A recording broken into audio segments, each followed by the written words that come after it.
आपका अपने चैनल जी के ट्रिक्स पर। इस वीडियो में हम कंटिन्यू करने वाले हैं अपनी टॉप 50 जो साइंस के एमसीक्यूज की सीरीज चल रही है, इसके नेक्स्ट पार्ट को, यानी कि पार्ट नंबर 2 ये होने वाला है। जो आने वाले एग्जाम चाहे आपका एसएससी का हो या रेलवे का हो, यहाँ से क्वेश्चंस बनने के चांसेस काफ़ी ज़्यादा होने वाले हैं। तो आज का सबसे पहला प्रश्न है, आवर्त सारणी में एक आवर्त से यानी एक आवर्त में बाएं से दाएं जाने पर किसकी समान संख्या होती है। तो ध्यान रखना, कोषों की, कोषों का मतलब होता है कक्षा। तो जो चौथे आवर्त में होते हैं उनके पास सबके 4 कक्षाएं होती हैं, तीसरे आवर्त में सबके पास 3 कक्षाएं होती हैं। तो बाएं से दाएं जाने पर जो समान संख्या होती है वो किसकी होती है? कोषों की, यानी कि कक्षाओं की।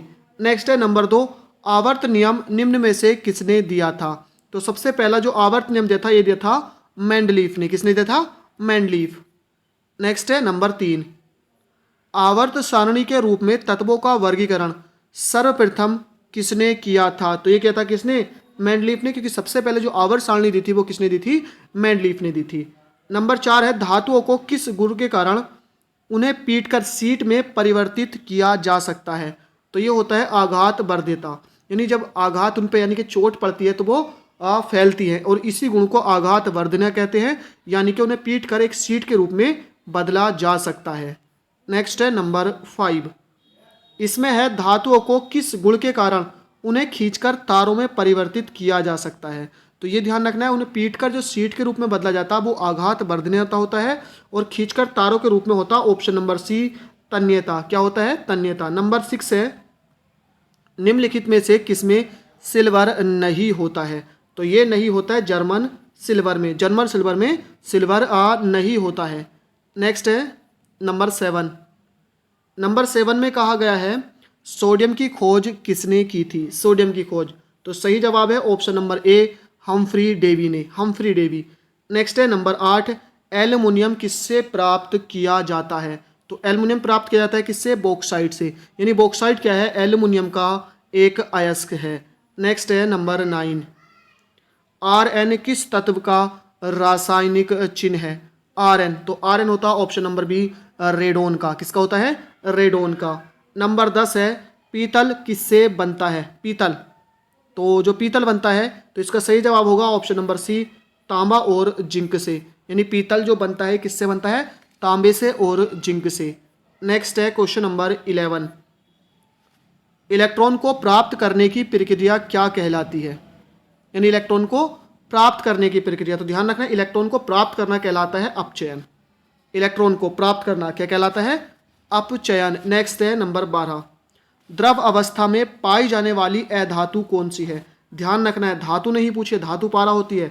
अधातु पूछी गई है तो अधातु होती है ब्रोमीन। ऑप्शन नंबर ए इसका बिल्कुल सही होगा, ब्रोमीन। नेक्स्ट है नंबर 13, निम्नलिखित में से कौन सा एक धनायन नहीं है? धनायन, तो यह है सल्फेट आयन। देखिए एल्युमिनियम आयन पे भी यानी Al3 पॉजिटिव होते हैं, copper Cu double positive, Zn double positive होता है, लेकिन जो सल्फेट होता है ये होता है SO4 डबल नेगेटिव, इस पर नेगेटिव चार्ज होता है, तो ये धनायन की जगह क्या होता है? ऋणायन होता है। नंबर 14 है, अमलगम मिश्र धातु है जिसमें आधार धातु है। तो आधार धातु होती है इसमें पारा। ऑप्शन नंबर बी इसका सही होगा, यानी कि अमलगम में क्या होता है? पारा। जब पारे को धातु के साथ मिलाया जाता है तो अमलगम बनता है। नेक्स्ट है 15, कौन सी धातु सामान्य ताप पर द्रव अवस्था में पाई जाती है? अभी अधातु बताया था ब्रोमीन, और धातु कौन सी होती है? ऑप्शन नंबर बी, पारा होती है। 16 है, कॉपर सल्फेट की लोहे के साथ अभिक्रिया से आयरन सल्फेट और डैश क्या बनता है? किसकी? कॉपर सल्फेट की। किसके साथ? आयरन के साथ, यानी कि लोहे के साथ। तो ये बनता है Cu, यानी कि कॉपर बनता है, क्योंकि जो Cu होता है, Cu सल्फेट होता है SO4, और जब इसके साथ Fe रिएक्शन करता है Fe, तो ये क्या बना लेता है? FeSO4 बना लेता है और Cu को अलग कर देता है। ये एक विस्थापन अभिक्रिया होती है, तो कॉपर बनता है। नेक्स्ट है 17, जब लोहे में जंग लगती है तो उसका भार, यानी लोहे में जंग लगने पर उसका भार क्या होता है? ऑप्शन नंबर ए, बढ़ता है, यानी कि बढ़ जाता है। 18 है, लोहे में जंग लगना क्या है? लोहे में जंग लगना, तो भौतिक परिवर्तन, विद्युत रासायनिक परिवर्तन या वैद्युत परिवर्तन। तो इसका सही जवाब है इनमें से कोई नहीं, ये एक रासायनिक परिवर्तन होता है। रासायनिक परिवर्तन होता है, इसमें यहाँ पर जो दे रखा विद्युत रासायनिक है, तो रासायनिक परिवर्तन होता है। नेक्स्ट है 19 में है, निम्न में से क्या रासायनिक अभिक्रिया नहीं है? यानी कि रासायनिक अभिक्रिया, तो ध्यान रखना है पानी का भाप में बदलना। पानी का जमना भी भौतिक परिवर्तन होता है, भाप में बदलना भी भौतिक परिवर्तन होता है, और भाप से वापसी पानी बनना भी भौतिक परिवर्तन होता है। नेक्स्ट है, जंग से बचाने के लिए लोहे से बनी पानी के पाइपों पर जस्ते की परत चढ़ाने को क्या कहते हैं? जस्ते की परत चढ़ाना, तो ये कहलाता है यसदीकरण या यसद लेपन, इसको कहते हैं यसदीकरण। नेक्स्ट है 21 में है, निम्न में से किसमें संवहन होता है? संवहन ये किसमें होता है? तो ये होता है केवल द्रवों और गैसों में। संवहन एक गुण होता है जिसमें पदार्थ के कण क्या होते हैं, एनर्जी ट्रांसफर करते हैं एक जगह से दूसरी जगह को। 22 है, निम्नलिखित में से किस द्रव का वाष्पन तीव्रता से होता है?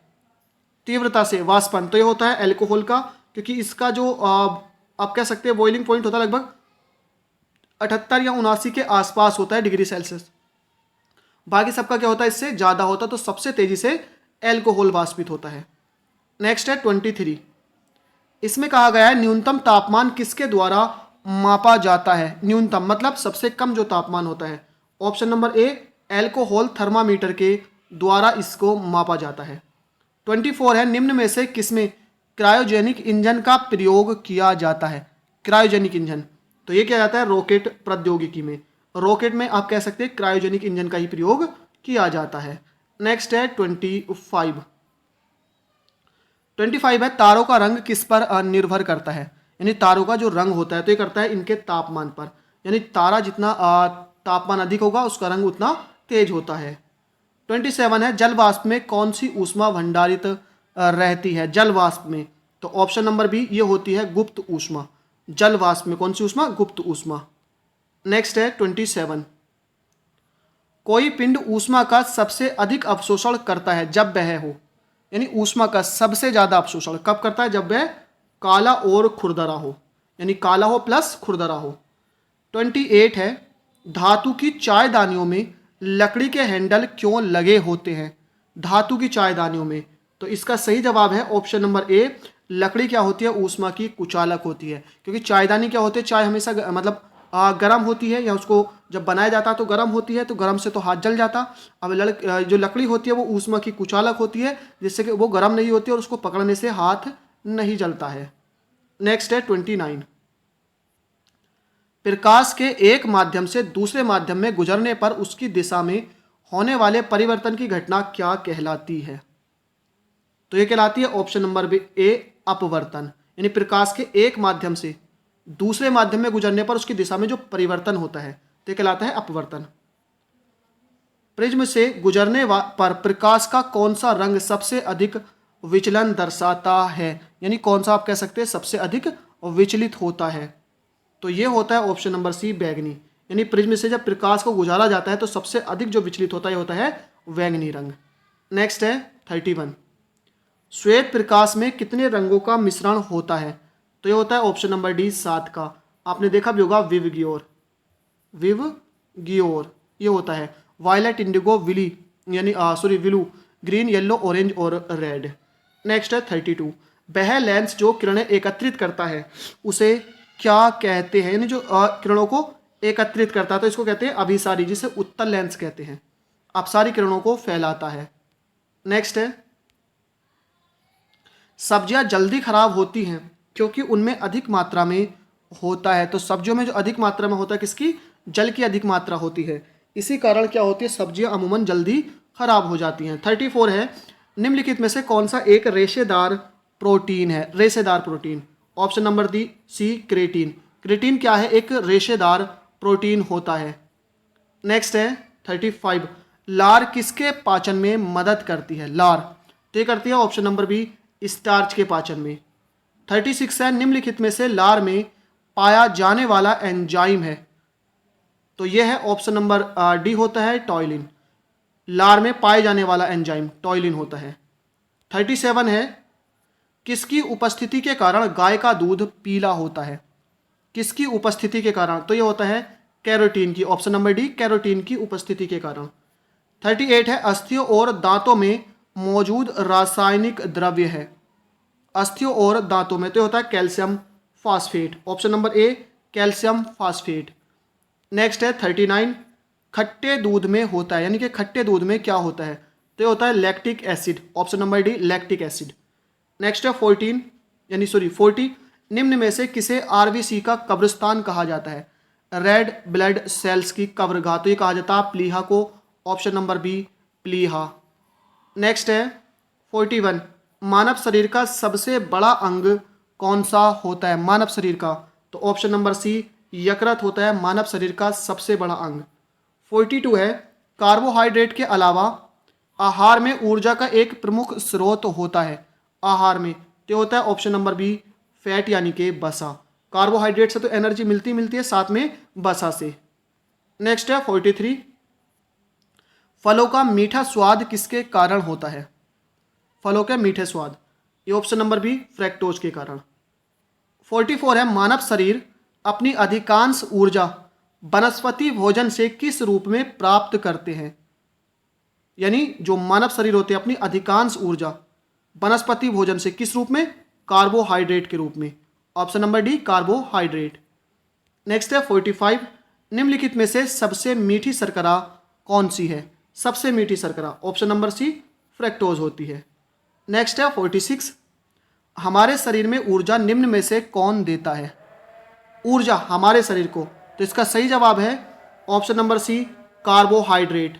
नेक्स्ट है 47 निम्न में से किसका संश्लेषण यकृत द्वारा किया जाता है, तो ये क्या था ऑप्शन नंबर ए और विटामिन ए का संश्लेषण यकृत के द्वारा। 48 है नाइट्रोजन किसका अनिवार्य घटक होता है, तो ये होता है ऑप्शन नंबर बी प्रोटीन्स का, नाइट्रोजन प्रोटीन्स का क्या होता है एक अनिवार्य घटक होता है। 49 है निम्न में से किसे कोशिका में अचल संपत्ति माना जाता है, कोशिका की अचल संपत्ति, ये होता है न्यूक्लिक एसिड यानी न्यूक्लिक अम्ल को माना जाता है। 50 है तंतु आहार में क्या शामिल है, तंतु आहार में शामिल है ऑप्शन नंबर सी सेलुलोज, क्या शामिल है सेलुलोज। तो फ्रेंड्स हमने 50 क्वेश्चंस को इस वीडियो में कंप्लीट किया है। आई होप ये वीडियो आपको पसंद आई हो, लाइक शेयर करना ना भूलें। थैंक यू फॉर वॉचिंग, मिलते हैं नेक्स्ट वीडियो में।